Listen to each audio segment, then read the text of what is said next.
What if I told you there were 5 beliefs that could transform your life over this next year? Stay with me and I'll share the beliefs that I think will help us to make this the best year yet. Hi everyone, Essie here. As the rest of the year unfolds, I want to share something that's really close to my heart. 5 powerful beliefs that have the potential to transform our year.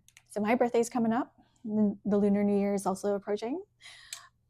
And I think this is a great time for us to visit what I think are the principles that I believe can make a huge difference in your life too. So grab some tea and let's chat through them. Okay, first belief.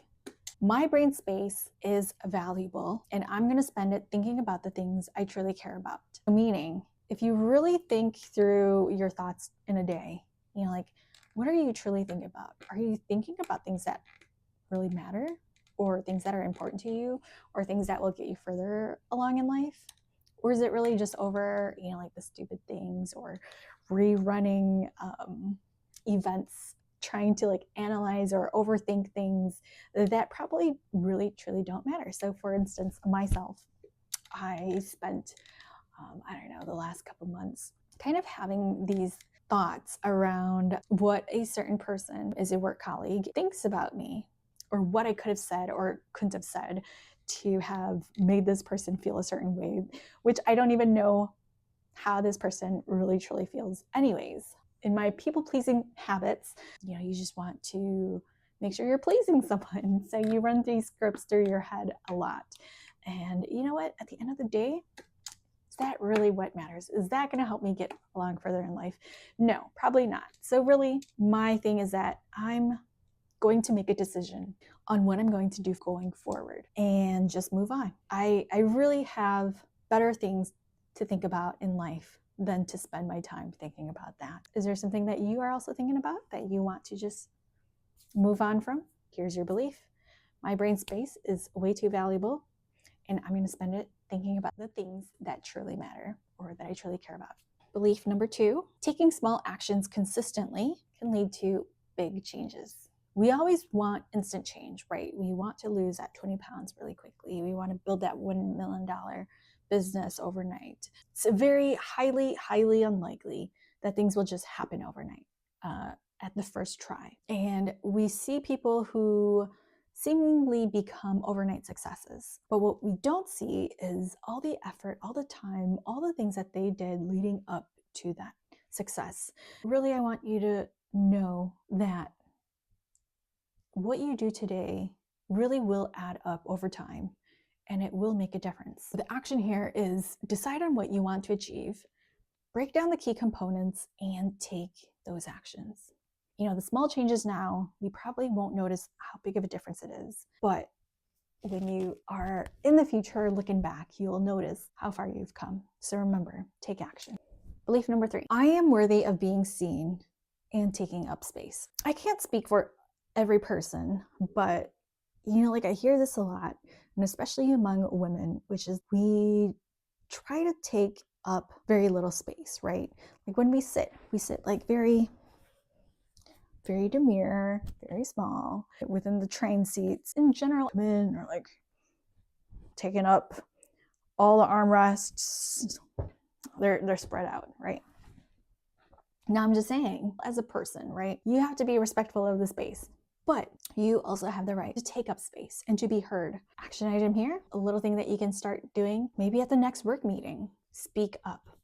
At the next time someone asks you a question, share your actual opinion, not just waving it off with, something that you think that they want to hear. So don't forget, whether you are trying to put yourself out there in business, trying to put yourself out there in content creation, you are worthy of being seen and being heard. So go out there and share your perspective.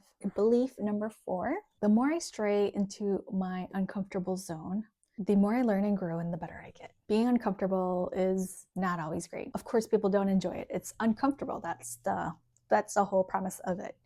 However, we also have to understand what it means to be comfortable. And being comfortable means that you're probably not changing. You're probably doing the same things over and over. Whether it's a good thing or a bad thing, it's comfortable. Like, you know it. It's something that you've done and are familiar with. Now, if you are happy with where you are, that's totally great. However, if you want things to change, then obviously things might have to get uncomfortable because you've never done it before. Your brain cells are really trying to make new connections here, right? And so because of that, you're going to be clumsy at first. You're going to like be unsure. You're going to be trying things because you know what? You're still trying to figure it out. Your brain cells are trying to make those new connections. However, the more you do it, the more your brain cells will be able to make those connections faster. And then soon, the uncomfortable will be just another normal thing. Now, we do know that what we want to achieve is probably something new, something we haven't done before, and it will be uncomfortable.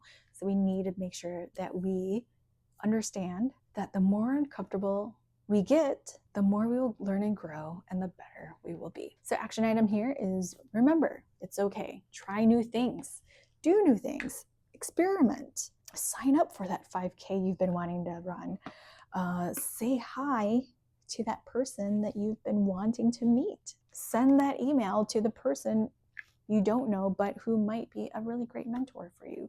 You don't know until you ask and try. So go out there and do it. Fifth belief, and this is my favorite one.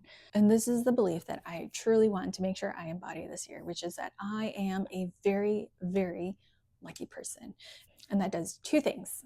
One is that it reminds me not to take things for granted because I am very lucky. I am very fortunate in order for me to be where I am today, to have what I do have, and to be who I am. And the second part of this is that it really helps to draw good things to me. With the belief of luck, like you open yourself up to seeing even more opportunities. And this is part of what they call the reticular activating system, RAS, right? Which is that like the more you think of something, the more that something is within your mind, the more that it will show up in your life. So for instance, right, like a couple of years back, my husband and I were looking to buy a brand new truck for him. And we were eyeing this white Tundra. And I am not kidding you, every day, even through when we bought his new truck, we were noticing white trucks everywhere, whether in the parking lot, out on the streets, wherever. I'm telling you, like, I never noticed these white trucks before. So I believe that that also applies to this belief that I will also notice a lot of opportunities that will come my way that will reinforce that I am a lucky person. An action item here in ingraining this belief is that you can start to remind yourself on a daily basis about all the things you're grateful for. Reinforce what makes you a lucky person. So there you have it. 5 beliefs to help transform your year. And let me know in the comments which one resonated with you the most. And if this video inspired you, please like, subscribe for more content on personal development, travel, and how to build your dream life. And also remember, you have the power to change your life and to make it better. Let's make this our best year yet.